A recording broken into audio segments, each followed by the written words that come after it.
Diamonds in the rough. NFL Draft Diamonds. Time to shine.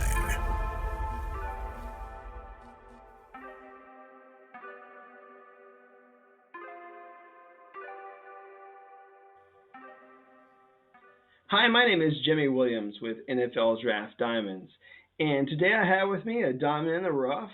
His name is CJ Perez. He's an offensive lineman out of Temple. How you doing today, buddy?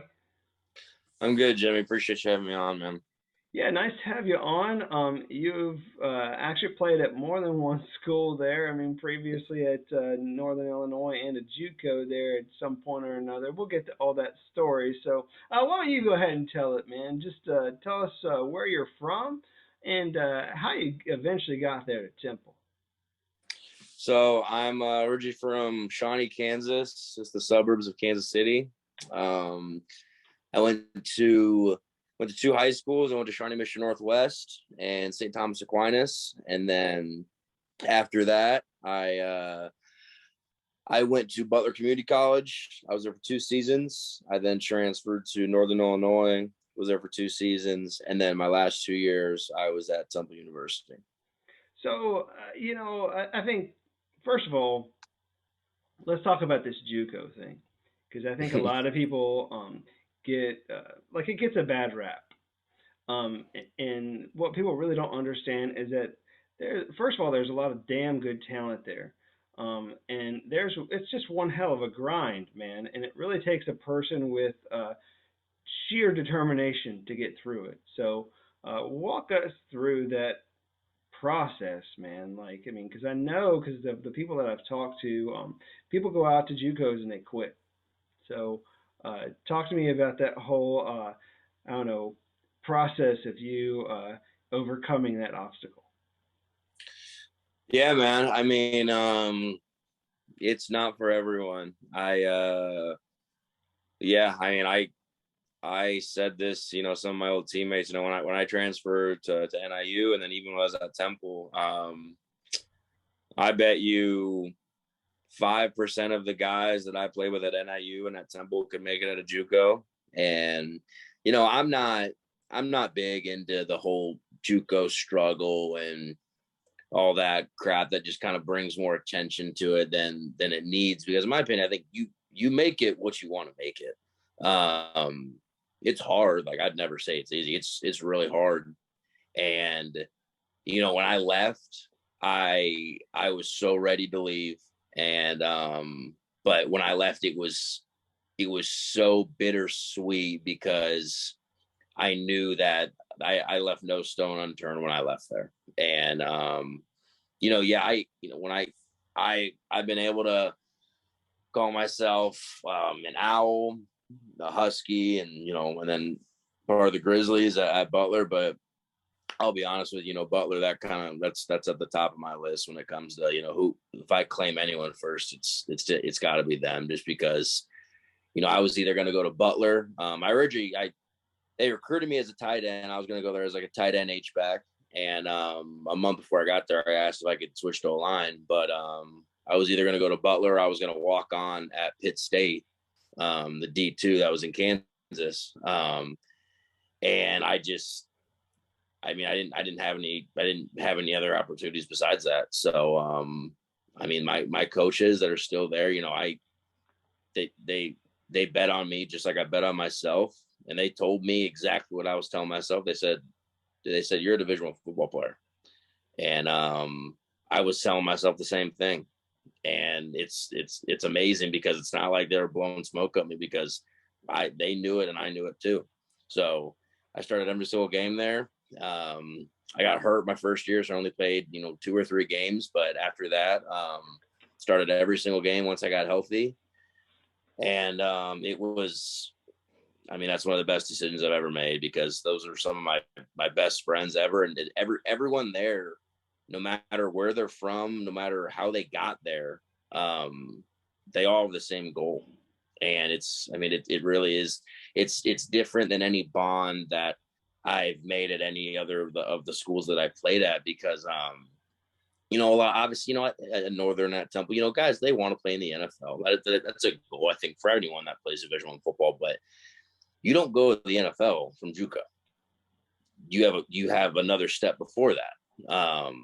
You gotta play at a 4-year school first, and so you know, because of that, you know, it's amazing because we all have this goal, and you know, some of the guys that I give so much respect to are the guys that the bounce backs we play with, the guys that come from D1s, you know, the guys from LSU that have to go to a JUCO or Ole Miss or Mississippi State.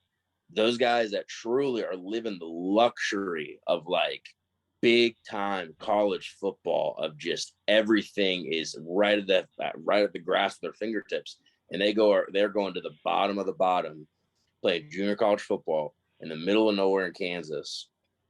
I mean, I give those guys so much respect because, I mean, I think back, these past, you know, my past 4 years, I think about how spoiled I've been just with everything, you know, all the resources I've had you know, in my palms every single, like, anytime I needed anything.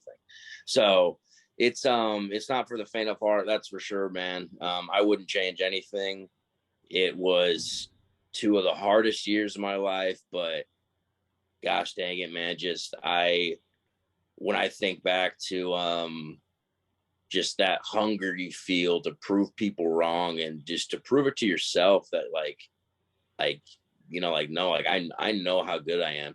I relate it to, you know, a lot of what I'm feeling right now, just because, you know, I know, you know, I'm in a very similar scenario, but, you know, an undersized guy, underappreciated, which I've really been able to, you know, these past few months, I've really been able to reflect over my time at Butler and how much, you know, it helped me as a person, and just how much drive it gave me, and just different motivational aspects. So it's different. It's really is just different. And truthfully, you know, no stories can explain it.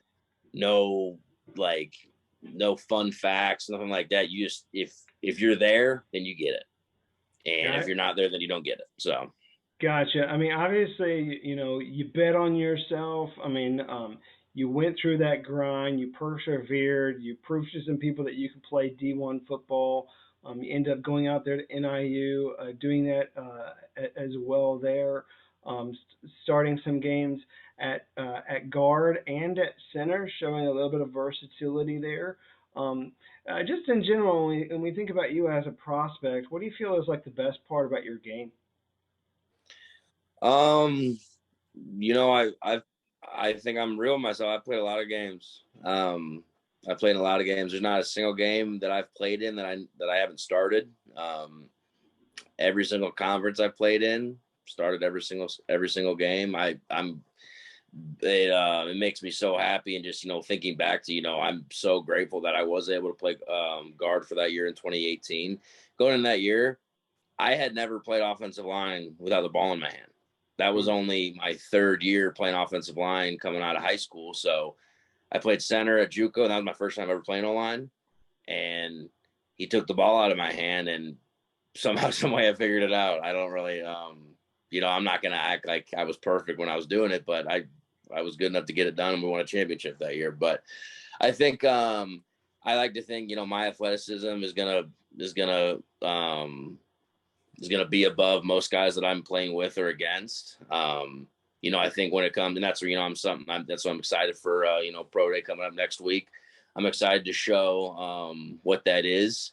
I'm a firm believer, you know, I think I'm going to be a lot more athletic on tape than, you know, any other statistic is going to show. I think that, in regards to, you know, like I said, just playing a lot of games, I think that I do think I'm really cerebral, and I've seen a lot of different battles, and I've been in a lot of different fights that have prepared me just for, you know, whatever's next. Going against, and again, I think, you know, just going against a lot of different playing teams again in a lot of different conferences and playing a lot of different fronts.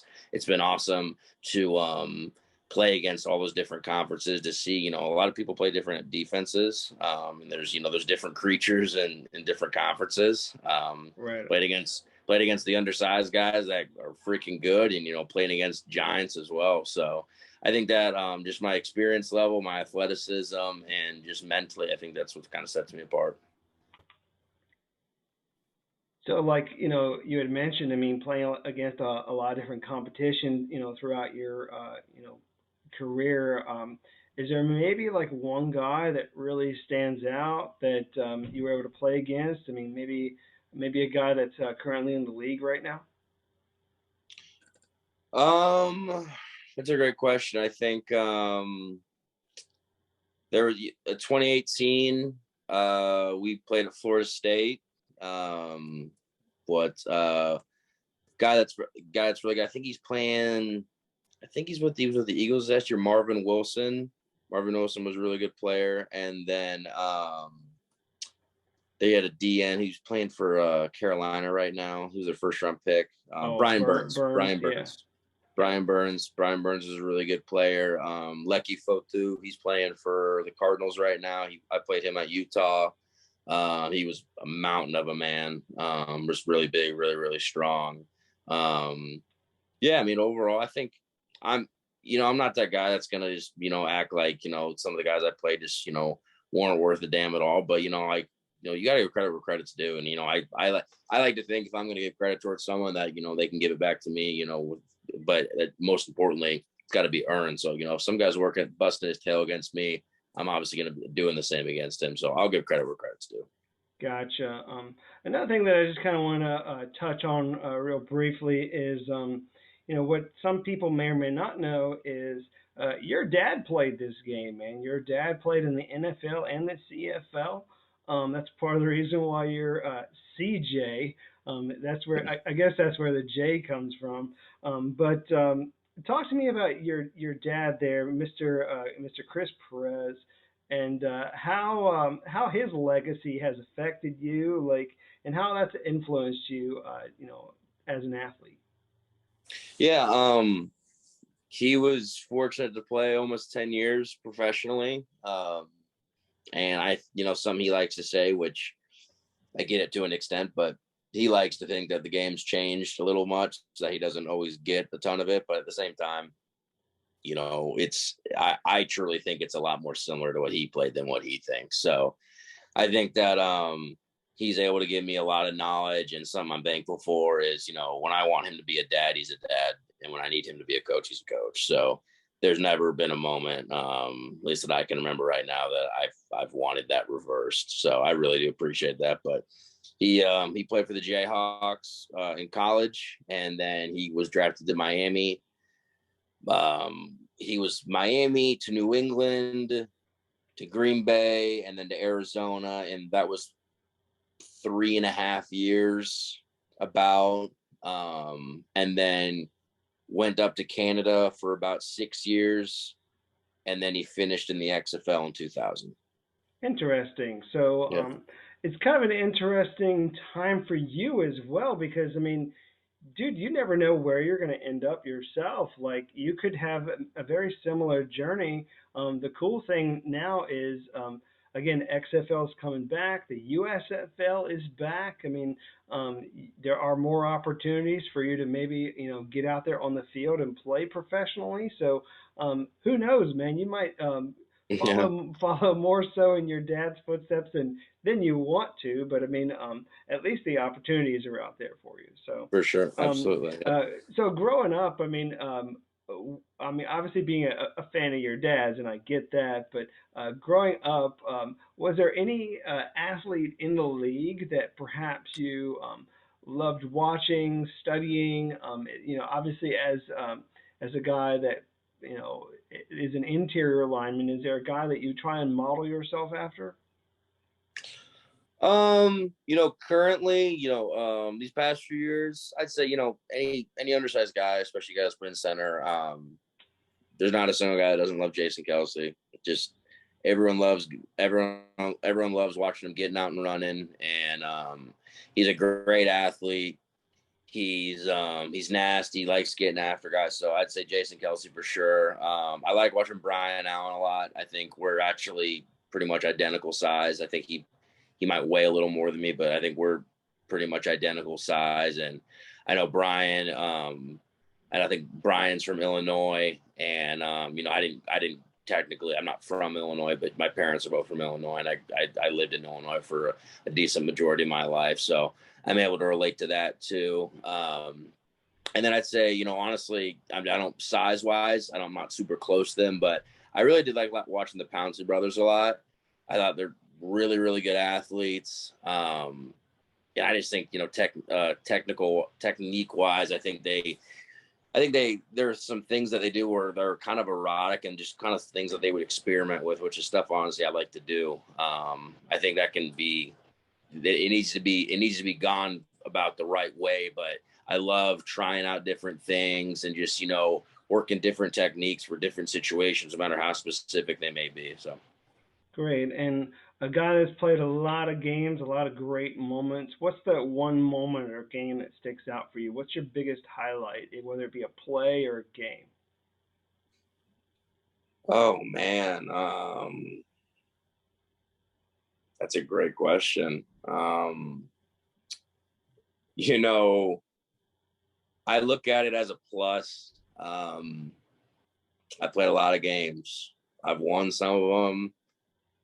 I've probably lost more of them if I had to count and be specific about it. But, you know, I'll be honest with you. I think just in regards to moments, I'll be honest with you, man. You know, there's not really games I look back on that it's like a full game that I'm like, yeah, that was awesome. I think it's just, you know, little moments, especially, you know, just playing the position that we do, you know, the little moments that are going to be big for me, probably no one's really going to notice, which I think I think it personally makes it more special. Honestly, off the top of my head, I think one moment was actually, we played Cincinnati this past year, got the break speed off us, but I'll be honest with you, there was a third down, I believe, in the first quarter, and they had an outlaw look with 2 threes, and they walked up both their backers, and it was one of those moments that we went through this in practice, and you know, there's a lot of times, you know, you practice something, it never happens in the game, and this was a very specific look that, you know, that like that's mainly when that happens, that you overemphasize something in practice and then it never happens in the game. But this is a very specific look, and those backers, and our quarterback, he called up our running back, and those backers, they were mugged up. They ran a cross blitz very, very late, and again, we practiced it all week, so I immediately cut it off, shut it down, and I remember our quarterback actually ran, and I think he ended up running 12 yards for a first down, and that was just kind of one of those things where like I knew it was going to happen, and I immediately put myself in that situation. I did a great job. I know our running back did a great job too. We got a first down, and we were able to keep the drive moving. So it was one thing that, you know, no one noticed it on the field but me. And so I remember right away when it happened, I was pumped about it, because I'm like, that was a great freaking job. And it was something that, you know, if I wasn't prepared for that, that was a sack easily. So little moments like that, I think you got to celebrate little victories like that. You got to be able to not necessarily gloat about them, but, you know, I think keep them in the bank and just remember, like, hey, let's keep this rolling, you know? Well, yeah, I mean, it's not like you haven't made great plays. And Mm-hmm. the interesting thing, I mean, obviously a lot of people know this. Dude, offensive linemen never get the credit that they deserve. I mean, they're such unsung heroes of, you know, the ball game. I mean, and at best, the stat that they might get, that's a plus, is maybe some of those pancakes. So, Yeah. and that's just kind of what you get. So. I do want to meet this guy a little bit outside of the game. So, I mean, I know that there's a lot more to this guy than what meets the eye. So, talk about yourself for a second. Anything interesting, fun, unique, special? Who is CJ Perez other than a football player? It's funny, you know, before we went live, something you brought up, I take pride in my Star Wars history. That's something I hold very deep to me. So name it, you know, I like to think I can really go head to head with anyone when it comes to Star Wars stuff. So I love Star Wars, absolutely all of it. You know, my faith is a big thing for me. I get that from my family. That's something that, you know, my family That's kind of not only for me, but it's kind of a pillar in my family and just how we operate as a whole. So, having our faith and, not being afraid to talk about it, spread the word with that is a big thing for me. And then outside of that, I think, like I said, I love Star Wars movies, racing. I do like racing. I'm big into Indy, a little bit of Formula One. Besides that, it's kind of I'll be honest, not huge into gaming. I think I was big into gaming actually when I was younger, but I think it was honestly probably when I went to college. I'm going to college and packing up all my stuff, and I see my Xbox. I'm like, I'm just not gonna take it. Just didn't take it, and then ever since then, it's kind of wasn't like some people need it, and it's kind of like it's kind of their itch. I've never really had that itch, so I'll play if I got friends that are playing. Everybody has their own escape, man, and yep. If that's not you, that's not you. Maybe for you, it's popping in the original trilogy and just kind of like zoning out because all yep. the you know everything that's going on in there. I mean, you could probably quote it in your sleep. So yeah. Interesting. Another thing I just kind of wanted to touch on you with. I mean, you were telling me you were from Kansas, Shawnee, Kansas. So if I were to come visit you in your hometown, where would we have to go? What would we have to do, man? Tell me about that. Oh, I'm firm on this. I'm blessed that I've been able to live in a lot of cool places, eat a lot of good food. I definitely say something I'm definitely into. I'm a big foodie. Your offensive line that comes with the territory. Yeah. The best wings I've ever had. It's a bar. It's a Kansas City bar. There's one I know, Overland Park, Marion, but just in the area. It's called the Peanut, and okay. I will stand by that. There is no wings that will ever compete with the Peanut. Biggest wings, best wings you can ever have. I'm definitely down, man. Like if I'm ever in that area, like I'll hit you up and we'll dude. It's no joke. We'll destroy some wings for sure. So it's no joke, man. It's awesome. Gotcha. Like you had mentioned earlier, you're only a few days away from this pro day, man. You've been grinding down there at Velocity in Georgia. Talk about the facility that you've been working at and what you expect out of your pro day next week. Josh Richardson, man, and his staff at Velocity, they've done a great job, man. And I'll be honest with you, I'm so happy that I was able to make this relationship and connection with them. And it's something that, I have no plans on, being distant with that once I leave here, not talking to ever again. No way, man. I mean, Josh and the guys down here, I mean, they've been so awesome to me, and just, they're big on, I mean, you see them on social media, what they do. They train kids, offensive line is obviously an emphasis there, but they're big on people. And they're big on just being good to people, being people, and just, interacting with guys and just building relationships, which is something that I appreciate, because as much as it's crazy, man, people get paid millions of dollars to play this game, man, but it's a game. It really is a game. And so it's a game that we love, no matter how many years you played it, no matter what you do with it.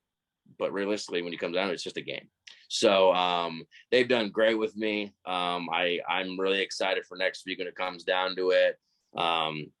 Just excited to get out there and, just put all the work, so I've been doing since January, and just, put it on display. So, this week, is kind of our wrap up week. We're kind of sharpening our knives and just getting our bodies right. Like I said, it's been 2 days pretty much every single day, and up early and going to bed late. So it's been awesome, man. I'm just excited to go out there and do show the scouts that I am able to basically translate whatever's on film. Just be like, hey, just check those boxes when it comes to pro day. He can do this, boom, good. He can do this, boom, good. So awesome. And very last question for you, buddy. We're going to wrap things up. So I want you to give your pitch to all those scouts out there. Tell them why they need to take a chance on you, sign you, bring you into the team, and what kind of teammate you would be if they took a chance on you. So hit all those scouts with your pitch. Yeah, man. I'm gonna be myself. Not gonna be anyone else. I've been proving people wrong ever since I touched the ball, and that's not just a football. That's any sport. So, in regards to the odds being against me, I honestly wouldn't I wouldn't want to have it any other way. In regards to if this team's interested in me and just this team, good. It only takes one team and that's all I need. So I just need one chance, and I'm confident. No matter who it is, my favorite thing in the world is lining up against someone that's bigger than me, because I can't tell you how many times I've gotten someone to look me up and down and give me a smirk, thinking that's going to be an easy day. I promise I'm going to go longer than whoever it is. I'm going to do it with a smile on my face. I'll be honest with you, when it comes to in game, I'm not big into talking trash. I'm into talking, but I'm more interested in getting in people's heads, getting after people, and just playing the game that, I've played for so long, man. So, whoever gives me a shot, whoever that may be, I only need one chance. And whoever that is, I promise you they'll be happy they did it. So. Yeah, and just kind of once again, what you're getting is a wholesome guy, a cerebral guy, a guy that is a grinder, that knows what it's all about, like how to win this game, how to stand up against guys bigger than you, and deliver and do an excellent job there. Obviously, whether it's paving the way for running back or protecting your quarterback there so that he can make those plays. So. And some team out there, man, like I don't know what team, what league, whatever's out there, but whoever's going to take a chance on you won't be sorry. So I do wish you best of luck next week and throughout your journey, man, as you pursue your lifelong dream. Absolutely. I appreciate you, Jimmy. No problem. Once again, CJ Perez, offensive lineman, Temple. Definitely check him out.